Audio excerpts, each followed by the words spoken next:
Hey everybody, I am Ken May. I would like to start the demo off by starting with a sales order and walking you through the rate shopping and the cubing aspect of the software.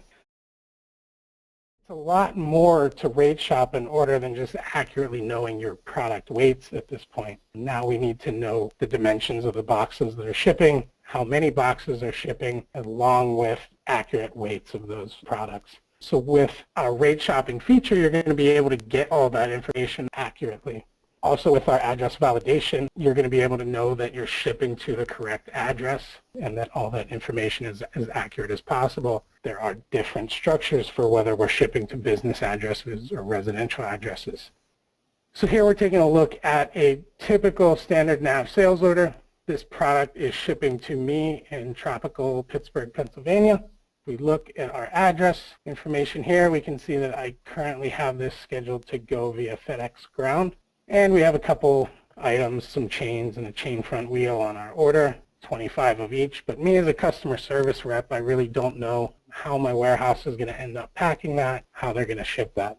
So we'll start off with rate shopping our order.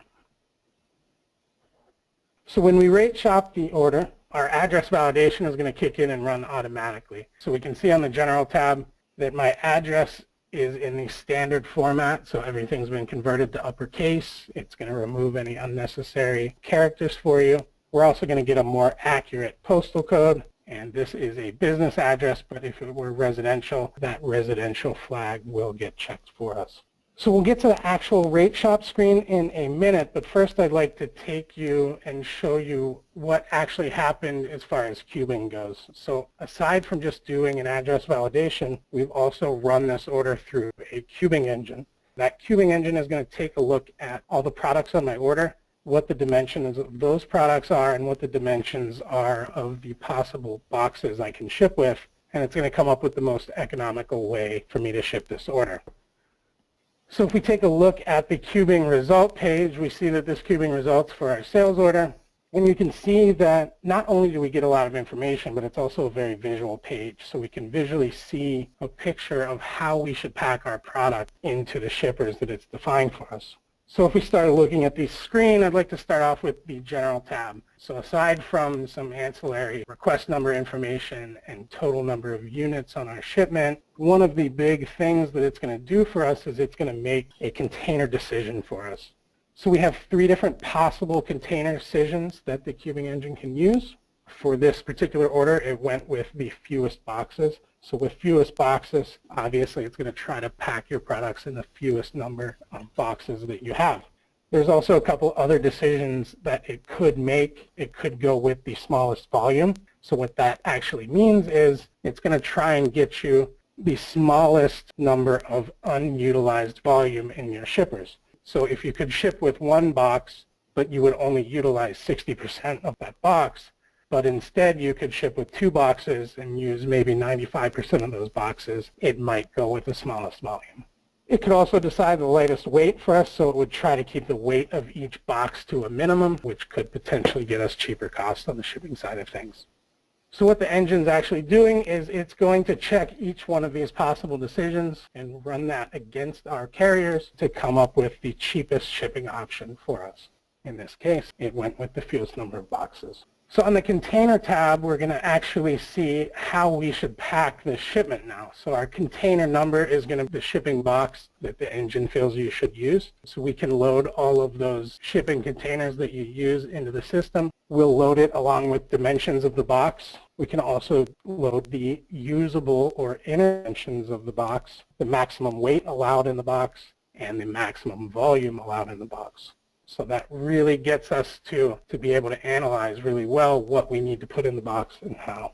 So on the screen, we can look at our volume and weight utilization fields to see for this particular order how much of the box that it chose are we actually using. So we can see that I'm actually using 100% of the available weight for this box, and of that we'll use 75% of the volume allowed. So when we rate shop orders, it's very important for us to also know the weight that we're going to be shipping. So that doesn't always necessarily mean just your product weight. We can see the product weight with our loaded weight field, But then we can also see a total weight, which would include the weight of the box or the shipper or any packing material that you may use as well. So we can get to very accurate weights with this engine. And we can also quickly see the total number of blocks and total number of units that are going to go into the box. So your number of blocks could be different if you, for instance, have an item that is stored 4 to a box. Your number of blocks could be different than the number of units that you load into the shipper. And then we'll also see the total number of unique products that we're loading into the order. So on the Container Products tab, we're going to see simply a list of all the products that need to go into our box. We'll see how many of those products are going in, and if we need to rotate that product at all to get it to fit into the box, and what the length, width, and height of that item is.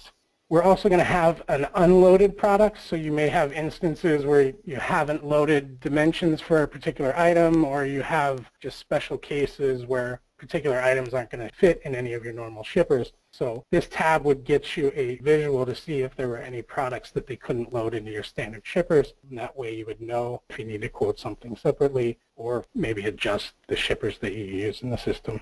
So like we mentioned before, this can be very visual as well. So we give you a fact box on the right side of the screen. That fact box is going to show you how to pack the orders just for a simple customer service view.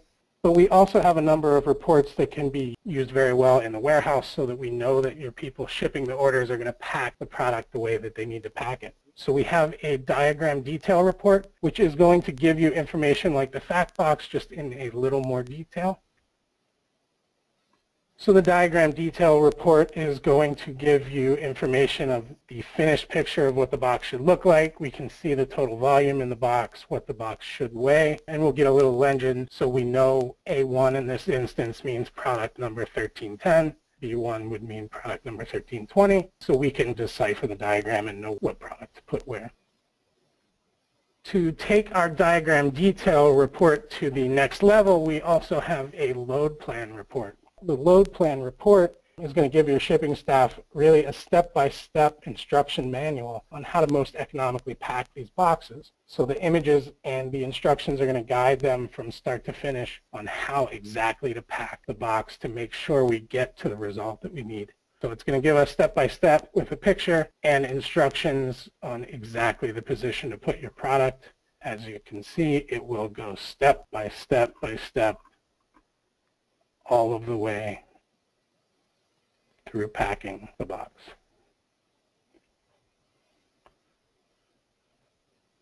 So this can be a great report to use at the warehouse whenever we need to know that we're packing exactly how we rate shopped. Aside from our load plan report, we can also select the packing images button. That packing images button is going to show us the fact box image, but it'll let you get to a larger view in any image editing software so we can see a bigger picture of what we're looking at. So now that we've seen what's actually happening whenever we talk about cubing an order, let's take a look back to that rate shop screen. Looking at the general tab of our rate shop screen, we're going to see information directly from the sales order. So the shipper profile here is going to hold all your pertinent shipper information. So it will have your ship from address, all your service account numbers, any special pricing or carrier rates that you've negotiated. And then the current service from your sales order will come into the screen as well. Like I mentioned before, your address information will come in and it's address validated as soon as we get into the rate shop screen. On the Lines tab, it's simply going to show us a list of the product that's on our order. And then we get down to the Services tab, which is the meat of what we want to see on the rate shopping screen. So this is going to be a list of all the services that you guys use and have decided you want to include in your rate shopping engine. The number of containers is going to come through that from the cubing service, so how many boxes we need to pack the order in. And then we split out the rates really well for you here. So the base rate is going to be the book rate from that service. Then we can lock down any special rates, so fuel surcharges or any upcharges for it being a special or secondary service. But on top of that, we can also see discount rates. So if you have any negotiated rates that you've negotiated with the carrier, we can see any notification fees or residential fees, Saturday delivery fees. So all these special fees you'll be able to see. And all those fees are going to total up into what's the total rate. we're not going to always be able to use all the services that we've listed that we want. For instance, I couldn't ship FedEx International to Pittsburgh, right, because Pittsburgh is not an international location.